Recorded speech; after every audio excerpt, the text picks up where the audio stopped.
Hello all. Our next topic is thread control mechanism. See, this is a continuation of the topic Introduction to Multi-Threading and how to create threads. That lecture has already been uploaded. So first you listen to that video, then you come to this video. The prerequisite for this video is Introduction to Multi-Threading and how to create threads. So in that lecture, I have told you how to create multiple threads and how those threads can run concurrently. That is, we have seen, I have created 3 threads and those 3 threads can be run concurrently. That is, one after the another thread gets executed by the thread scheduler. Consider T threads T1, T2 and T3. So these threads will be executed concurrently or in parallel, one after the other by the thread scheduler. But you can control the scheduling of the threads using a concept called as thread control mechanism. So the thread control mechanism, it helps you to schedule the threads. Which thread need to be executed first and which threads need to be followed by the thread. For example, consider T1, T2, T3 are 3 threads. So if I don't use this thread control mechanism, these 3 threads will execute concurrently. These 3 threads will execute in parallel. But if I use this thread control mechanism, what I can do means, first I can execute completely the thread T1. After T1 finishes, then if I want to execute T2 and T3, then such mechanism can be done by using thread control mechanism. That is, T2 and T3 wait until T1 finishes its execution. Like that, you can control the thread execution. Which thread need to be executed by the thread scheduler can be determined by the thread control mechanism. For example, consider without this thread control mechanism, there are 3 threads T1, T2 and T3. Then T1, T2 and T3 will execute concurrently. That is, T1 some set of statements will be executed, then T2 some set of statements, then T3 some set of statements. But what if I want to halt or block the execution of T2 and T3 until T1 finishes its execution? That concept can be controlled by using the thread control mechanism. Similarly, we have seen the threads will be executed by the thread scheduler, that is part of Java virtual machine, which is decided by the thread priority. The default priority of a thread is 5. What if I want to execute a higher priority thread first, followed by the lower priority threads? For that, you can set the priority. The priority of a thread helps the Java thread scheduler to execute a higher priority thread first, followed by the lower priority threads. So you can change the priority of a thread by using some set of methods, like set priority method helps in changing the priority of a thread. These are the 2 ways in which you can control the flow of execution of a thread by the thread scheduler or by the JVM. So when you want some threads to wait until a thread gets finished, you'll be using a method called as join method. Whenever you want to prioritize the threads, you can use set priority method. These are some of the mechanisms in which you can control the flow of execution of threads by the JVM. So joining threads in Java. So joining threads in Java means in java.lang.thread class, there is a method called as join. On whichever thread I will be calling the join method, remaining threads that are part of the same object will wait until a thread on which join is called finishes its execution. In the previous case, for example, consider T1, T2 and T3. T2 and T3 need to wait until T1 gets finished. So I have to call T1.join. Then T2 and T3 will wait until T1 finishes its execution. Like that, I can control the flow of thread execution by the thread scheduler. Similarly, another method is there called as isAlive. isAlive method, the name itself indicates, it is used to check whether a thread is active or not, whether a thread is alive or not. A thread is said to be active whenever we will be calling the start method. So we have seen in the previous lecture video, whenever you have to start a thread, you have to call its start method. Until and unless you call the start method of a thread, the thread doesn't begins its execution. A new thread will not be called. In order to create a new thread, you have to call the start method. So once the start method is called, the thread is said to be alive. Once the thread finishes its execution, it can be terminated and isAlive returns false. So isAlive method in Java. So the isAlive method, what it does means, it on whichever thread it is called, it returns the status of the thread, whether it is active or terminated, whether it is alive or dead. Whenever you call a start method of a thread, it will be active. Whenever the job of the thread is over, it will return false. Coming to join method. So join method, what it does means, on whichever thread you will be calling, on whichever method you will be calling the join, on whichever thread you will be calling the join method, all other threads will wait until the thread on which join method finishes its execution. So join method is used when you want to wait for the thread to finish. So whenever you want other threads to wait until the current thread on which join is called finishes its execution, you will be using the join method. This method waits until the thread on which it is called terminates. So this is the signature of the join method: public, final, void, throws, interrupted, exception. So public, void, join, public, final, void, join, throws, interrupted, exception. Remember remember the join method throws a checked exception called as interrupted exception. That is, whenever you call a join method on a thread, other thread should not interrupt this thread. Other thread should not come into execution of this thread. Other threads need to wait until the current thread on which join is called finishes its execution. So there are two overloaded methods for join. First one is public final void join, waits indefinitely for this thread to join. Second one is public final void join. You can pass a long parameter in milliseconds. That is, until the expiration of this milliseconds, remaining threads will be in wait mode or in blocked state. They will be halted. So before moving on with the example program, I want to illustrate in which cases you can use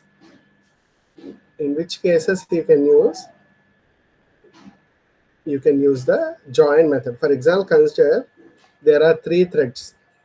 For example, consider there are three threads. For example, consider there are three threads with names thread 1, thread 2, and thread 3. In the previous class, we have seen all the threads will be created from the main method. In the main method, you need to create an object for the class which extends thread class or implements runnable interface. There are two ways to create a thread: by extending the thread class or implementing a runnable. So whichever class that extends a thread class, that class object is created in the main method, and we have to start a thread by calling the start method. So whenever you want to start a thread, we'll be calling the start method of the thread. Then only the thread execution will start. A thread will be created. So whenever I call t1.start, t2.start, and t3.start, all these threads execute in parallel, execute concurrently along with the main thread. Along with the main thread, these threads execute concurrently. For example, T1 executes some set of statements until this line consider, until this line consider, until this line consider. For example, consider there are 10 statements. T1 2 statements will be executed, T2 2 statements, T3 2 statements. Then T1 2 statements, T2 2 statements, T3 2 statements. That execution order will be decided by the thread scheduler. In whichever order they can be executed. It will be decided by the thread priority. The default priority of any thread that you create is the normal priority, or default priority is 5. That is T1, T2 and T3 have the default priority and normal priority of 5. So these three threads execute concurrently. By context switching, one thread will execute after the other thread. Now what if I want T2 and T3 to be in blocked state or to be halted until T1 finishes its execution? I will draw a red line. For example, I want T2 and T3 need to wait until T1 completely finishes its execution. For example, until T1 finishes its execution, these remaining set of statements of T2 and T3 must be halted. They must be blocked. For that, what I can do means I can call the join method on T1.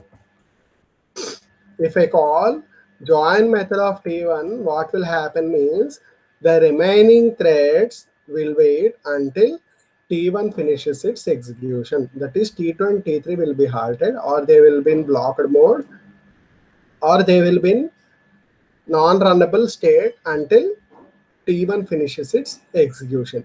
Once T1 finishes its execution, T1 will be deactivated, T1 will be terminated, then T2 and T3 will execute concurrently. If I don't use join method on thread T1, then T1, T2, T3, both three of these threads will execute concurrently. But what if I want to continue the execution of T2 and T3 only after finishing the execution of T1? Consider T1 is a higher priority thread, or I want to finish T1 first, then T2 and T3, then I need to call join method on thread 1. On whichever thread the join method is called, other threads will wait until the thread on which join method finishes its execution or gets terminated. So until T1 gets terminated, T2 and T3 will be halted. They will be in blocked state. This is where you can call join. If I call join on T3, then T1 and T2 will wait until T3 finishes its execution, until T3 gets terminated by the thread scheduler. This is how you can use the concept of join method. Using join, you can control the flow of execution of the threads. See, whenever I start a thread, isLi method returns true. Whenever, for example, in this case, I call T1.join. Before T1.join, if I call T1.isLi, it will return true. After the thread finishes its execution, if I call T1.isLi, it returns false. IsLi is used to check whether a thread is active or not, whether a thread is executing or not. So now I will explain that with a program. I explain the same concept with the help of a program. Consider there is a scenario where in a code multiple threads are spanned, or multiple threads are spanned means multiple threads are created to do some heavy computation, and only when the entire processing is completed, I should display processing is done. So only after the computation of that heavy computation, finally my main thread must print processing is done. So now I will simulate this program first without using join. Without using join, how the same program will execute. For that, I will open the notepad. So I will notepad. First, I need to create multiple threads. So I will create multiple threads. There are two ways to create threads. I will name the class as thread control. I can use implements runnable. I can use implements runnable or extends thread. So whatever is the functionality of the thread, the functionality of the thread need to be written inside run method. If, for example, I want to print the values from, consider 1 to 5. Print I equal to, print counter equal to 1. Yesterday I have seen this example. In last lecture, I have explained this example. Counter is less than or equal to 5. Counter plus plus. So here, the job of the thread is to print the values from 1 to 5. For example, I want to display each value with a delay of 5 seconds. So you can induce a delay using thread dot sleep. For example, I want to induce a delay of 5 seconds. That is what happens means initially all the threads will wait for 5 seconds. After 5 seconds, they will be brought into the runnable mode. We have seen the thread lifecycle methods. So what sleep does is it moves the thread from running state to blocked state.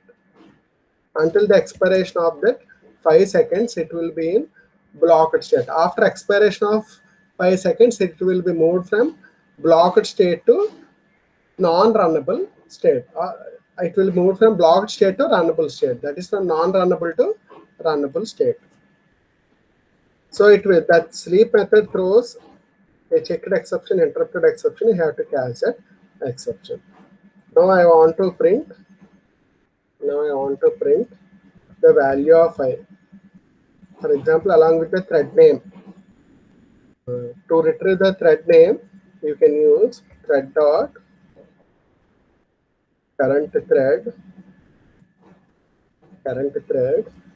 dot get name. For example, I will be creating 3 threads. First thread with name T1, second thread with T2, third thread with T3. So every thread, it needs to print a value from 1 to 5. Further, I am creating a multi-threaded model. Every thread need to print some value, say from 1 to 5. So here, my task of the thread, here, my job of the thread is to, create, here my job of the thread is to print the values from 1 to 5. So whatever is the functionality of the thread, I need to write inside run method. So now I will create multiple threads. So to create multiple threads, I can write the main method within the same class. Otherwise, yesterday in last session I gave that example. For example, without join example. This is without using join. I'll show you how the threads will execute. Public static void main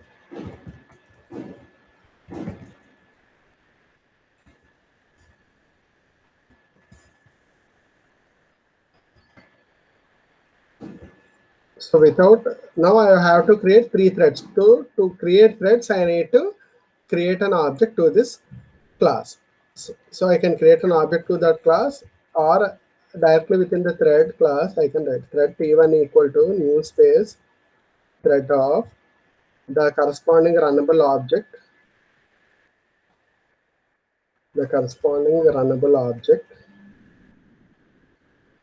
comma thread name. For example, I want to give the thread one name as T1. Similarly, I will create 2 more threads. Thread T2 and I will create 1 more thread. Thread T3 whose name is T3. So this is the way to create the threads. Now I have created totally how many threads? T1, T2, T3. So in order to start the execution of the thread, you need to call the threads start method. Until and unless explicitly start a thread, the thread will not start its execution. So whenever I call t1.start, the execution goes from the main method to the threads run method. So a new thread will be created and the control will be placed inside this run method. So since thread 1 is started, I want to print its status. System dot out dot println t1 status. That is whether I want to check whether it is alive or not. T1 status plus to check whether it is alive or not, there is a method called as is alive. Similarly, I want to check the status of T2 and T3. See, actually T2 and T3 I think started, so it will print false. T2 status will be false. Similarly, I want to check the status of T3. Since T2 and T3 I didn't started, their status will be false. Since T1 I have started, its status will be true. Now what will I do means, now I will start T2 and T3.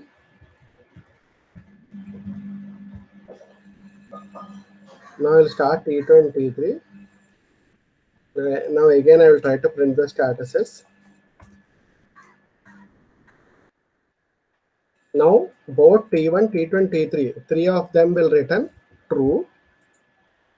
Next, finally, once the threads are executed, as I already told you, then only I have to print system dot out dot println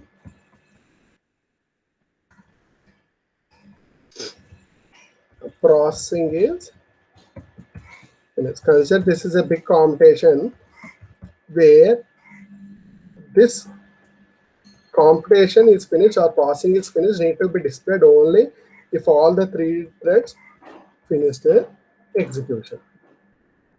Again, I will repeat, I have created three threads. So in order to start a thread, you have to call the start method. T1.start, what it does means it places the flow of control inside the run method. So here the job of the thread is to print the values from 1 to 5. So it will print thread 1, 1, thread 1, 2, thread 2, 1, thread 2, 2, like that. So T1.start, the thread, the control will be placed on run method. I am trying to print the status. Since I have started only one thread, T1 status will be alive, T2, T3 will be dead or false. Then I have started T2 and T3. Then T2 will be placed in run method, T3 will be placed in run method. Now totally three threads are in run method, T1, T2 and T3. This T1, T2 and T3 will run concurrently. Along with T1, T2 and T3, there is always the main thread. So here you haven't performed any task for main thread. Main thread, it simply need to print processing is finished once T1, T2 and T3 finish their execution.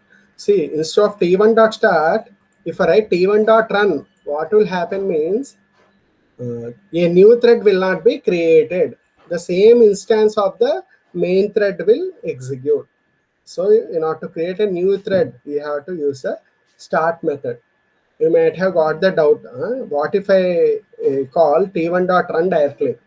If you write t1.run, a new instance of thread will not be created. A new thread will not be created.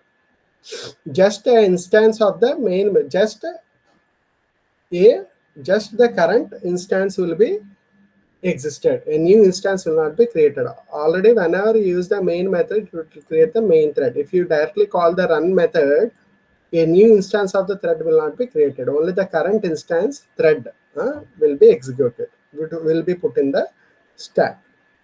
So now I will try to save this program. Save as. I will save it is without join. I will try to save without join, without using join. So how the program executes, we will see. Command prompt.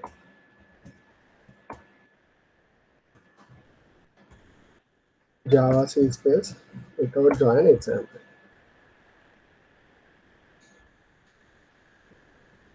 The program is compiling.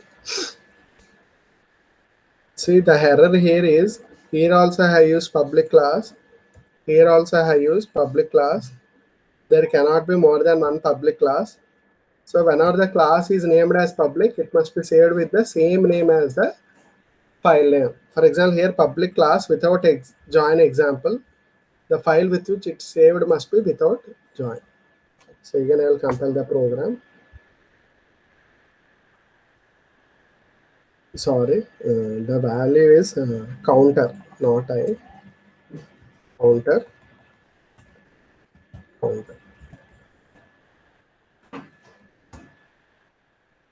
So the program is successfully compiled. Now I will try to execute. The program name is without join example. See, for example, consider, you can see T1 status is true, T2 and T3 status is false. Next, once T2 and T3 are started, their status is true. Then you can observe, actually processing is finished. It is printing processing is finished. But I want that statement to be printed only after T1, T2 and T3 finish their execution. For that, what you need to do means, we'll see. This is a program illustration without join. Without join, if you observe, first I have started T1, so it printed true. T2, T3 still inactive, so false. Then I have started T1, T2 and T3, then T1, T2, T3 returns true. See, observe, immediately it is printing processing is finished. But I want this processing is finished, that is, this is a part of the main thread. I want the main thread to be executed at the last. Only after T1, T2 and T3 gets finished, then only I want to print the statement processing is finished. Similarly, if here if you can observe T1, T3, T2 or T1, T2 and T3, they are executing concurrently. But I want T2 and T3 to finish their execution or to start their execution only after T1 is finished. So only after T1 is finished, then I have to start T2 and T3 execution. For that, what will I do means, I'll use the join method. Now the same code, I'll remove join example. I'll save it as join example.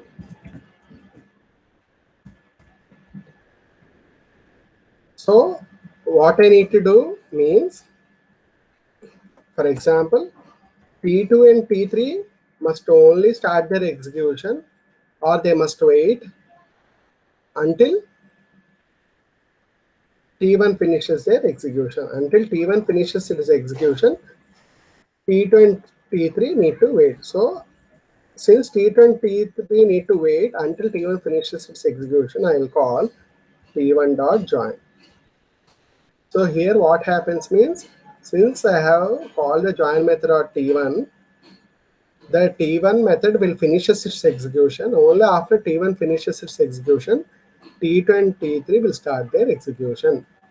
That is, T2 and T3 will be halted or will be blocked until the thread on which join method is called finishes its execution. So since I have called T3 method, T1 method, join method on T1 thread, only after T1 finishes its execution, T2 and T3 will start their execution. So you remember, the join method also checked exception, interrupted exception. So I have to catch it. So and I will save the program. See how the execution status change. Java space join example.java.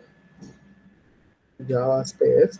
See here you observe, you will see in the previous case T1, T2, T3 executed concurrently, but here only after T1 is executed or finishes its execution, then only T2 and T3 will start.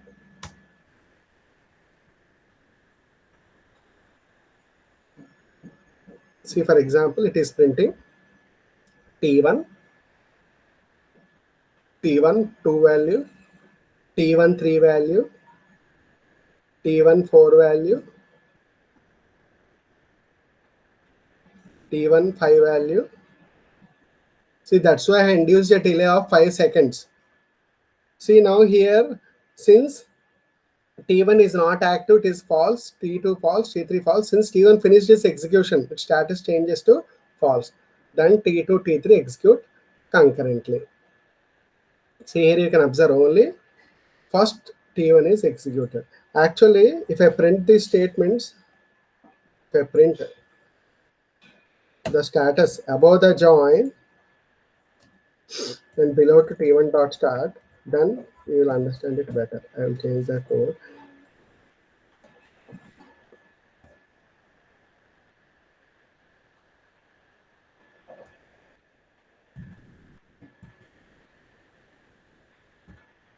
See, T1 is started, it is true. T2, T3 halted, false. So T1. So T2 and T3 will wait until T1 finishes its execution. See, T1 1, T1 2. See, I have induced a delay of 5 seconds so that you can better understand the program. You can better understand how the context switching happens between the threads. So T1 4, then T1 counter 5. Now T1 finishes its execution, so its status will be false. Then only T2, T3 will start. Hence, status is true. Processing is finished. T2 counter 1, T3 counter 2. Like that, then T2 and T3 will perform context switching. Then T2, T3 will execute concurrently. That is, T2, T3 will wait until T1 finishes its execution. See, actually, I want this processing is finished to print at the last. That is, main thread must be the last thread to finish its execution. Then what I need to do means, simply, I'll simply call the join method on T2 and I'll call the join method on T2 and T3. See, actually, if you observe the output here, processing is finished. Appears even before thread 2, thread 3 finish their execution. But I want processing is finished to appear at the last. Only after T1, T2, and T3 execute or finish their execution, then only this statement must happen. For that, what I am doing means, I am calling the same join method on T2 and T3. That is, after thread 1 is finished, then execute T2 and T3 concurrently, then only print processing is finished. And I'll save the code.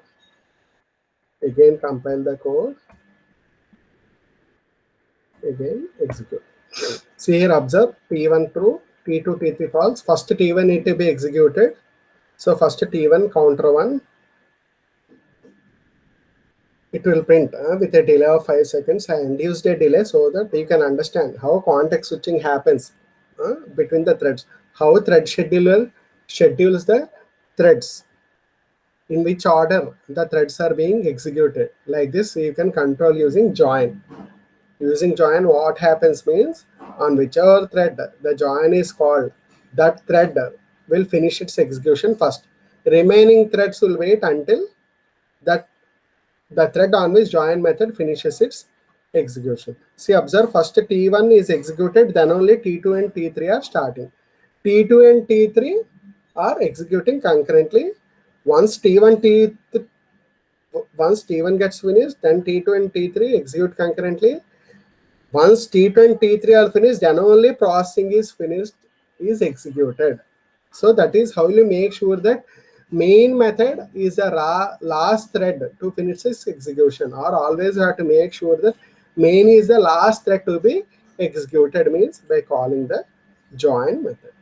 That is the use of join method. So moving on, so I have explained the use of isAlive and join method. Next, I'll discuss about thread priorities. By default, the default priority of a thread you create is 5. It is also called as normal priority. What if you want to prioritize the threads? That is, a thread with higher priority need to be executed first, then a thread with the lower priority. Threads with higher priority will be given higher preference by the JVM compared to the threads with lower priority. You can set a priority value from any you can set a priority value of any value from 1 to 10. 1 is the lowest priority, 10 is the highest priority, 1 is minimum priority, 10 is maximum priority, 5 is the normal priority. So when you assign the priority to the threads, this will also control the flow of execution of the threads. So that is thread priority. See, for example, consider there are multiple threads running at the same time. In the previous example, you have seen there are 3 threads. So how the CPU decides which thread should be given more importance, or which thread must be given more time to execute and complete first. For example, consider these colored threads, blue color, light blue, and dark blue, yellow, orange, whatever. There are 3 threads. So how the JVM knows which thread to execute first, which thread must be given highest priority. So it will be in confused mode. If you don't give any priority, all the threads will be executed concurrently and the execution order may change. See, if you execute the program for now, first thread 2 may start. If you execute the program again, thread 1 may start. It is decided by the JVM. It can't be controlled by the programmer. But what if you want always thread 1 to start its execution first? Then you can assign the priority. So a thread priority decides the importance of a particular thread as compared to the other threads. So whenever you want to give higher priority to a particular thread compared to other threads, you can use thread priority. When to switch from one thread to another thread, that is called as context switching. Context switching means whenever more than one thread are being executed concurrently, after execution of one thread, another thread will execute in parallel. So switching between threads is called as context switch. Threads which have higher priority are usually executed in preference to threads that have lower priority. So threads with higher priority will be given first preference by the JVM compared to the threads with lower priority. So whenever a thread begins its execution by calling the start method, a thread with highest priority will be first executed by the JVM. So you can get the priority of a thread by calling the get priority method. Similarly, you can set the priority of a thread by using the set priority method. The value of the parameter level can be any value from 1 to 10. You can give any value from 1 to 10, set priority. So what is the execution of the thread? It is decided by the JVM. So JVM selects a runnable thread with the highest priority to run. If you assign a highest priority, that a maximum priority of 10, it will be first selected. All Java threads can have a priority in the range 1 to 10. You can give any value from 1 to 10. In general, normal priority is 5. If you don't give any priority, if you don't set priority to a thread, its normal priority will be 5. Top priority is 10, lowest priority is 1. So there is a property called as min underscore property. If I write thread dot min underscore property, it is a static property. So I have to directly use with the class name. So thread dot min underscore property returns minimum priority of a thread. Thread dot max underscore priority returns maximum priority of a thread. Thread dot normal underscore priority returns normal priority, that is 5. So to set a priority, there is a method called as set priority. So for example, there are 3 threads. T1 dot set priority of thread dot normal underscore priority plus 1. That means it will be 6. Thread 2 priority will be normal underscore priority minus 1. It will be 4. Thread 3 max underscore priority minus 1. So it will be 9. So in this case, which thread will be executed first means thread 3, then thread 1, then thread 2. Even though I start the 3 threads, now the thread 1 dot start, thread 2 dot start, thread 3 start, these 3 threads will execute concurrently, but always the CPU gives priority to the thread 3 first way because it has highest priority. Now I'll explain with the help of a program the same concept. So first I need to create the threads. So first I need to create the threads. You already know how to create a thread. In order to create a thread, you have to use either extends runnable or implements runnable. For example, I'll write public class multi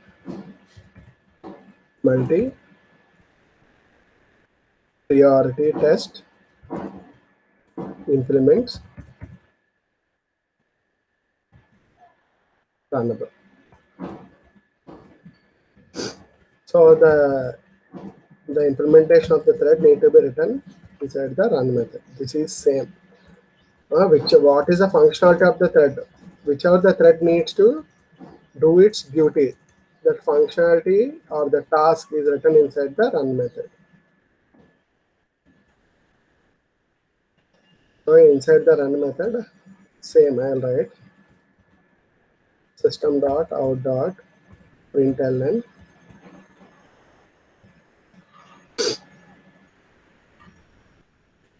running thread priority is. So how will you get the priority? Means thread dot current thread. Always thread dot current thread returns a reference to the current thread that is currently being run by the JVM. To get the priority, there is a method called as PRIORATY, get priority. So whichever thread that is being currently run by the JVM, its priority will be printed. Running thread priority is thread dot current thread dot get priority. Now I want to print value from same functionality. I want to print the value from 1 to 5 or 1 to 10, your wish. Semicolon counter plus plus. Now I want to print the thread name. I want to print the thread name. How you print the thread name means thread dot current thread dot get name thread priority. So I will be printing the thread name. For example, T1 is running. I want to print the counter value. That is T1 1, T1 2, T1 3, T2 1, T2 3, like that. So thread dot current thread dot get name returns the thread name. Get priority returns the priority set. So with this, my functionality of thread is over. Now I have to instantiate the thread within. Always threads need to be spawned from the main thread. Always threads need to be created from the main thread. Now I have to, for example, I want to create, for example, consider I want to create two threads. Thread T1 equal to new space thread of create an object for that interface.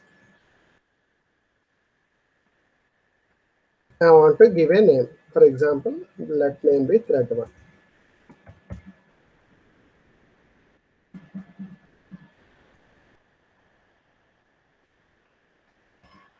The class. Now create another thread. Thread T2. Name T2. Now, for example, consider there are two threads. For example, I want to create another thread T3. So consider there are three threads. Now I want to set the priority. For example, I want to thread. For example, I'll write T1 dot set priority. For example, I want to have thread 1 with least priority. Thread dot min underscore PRIORATY. Minimum priority, that is 1. Second thread, I want to give a priority value of normal priority or I can give directly the value priority of 6. Third thread, I need to have the priority of max. So third thread maximum priority, like that you can set the priority. Minimum priority is 1. If don't set the priority for thread 2, it will be normal priority 5. I am setting a priority value of 6. Then I need to start the threads. Then you need to start the threads. T1 dot start,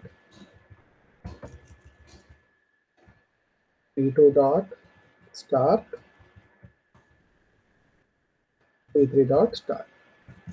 So even though I am starting the 3 threads, now once I start the threads, the thread control will be placed inside the run method. Now T1, T2, and T3, the control will be in run method. So which thread need to be executed first, or which thread will be given higher priority by the JVM is the thread with highest priority. So while observing the output, you can observe thread 3 will be executed first, will finish its execution first. It will be given more priority. Now I'll save it as multi-priority test. Save it as multi-priority test dot Java.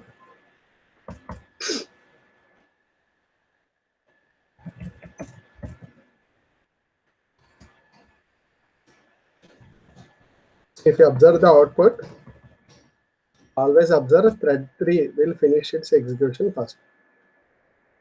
See, observe thread 3 is finished. Thread 3 is running 10.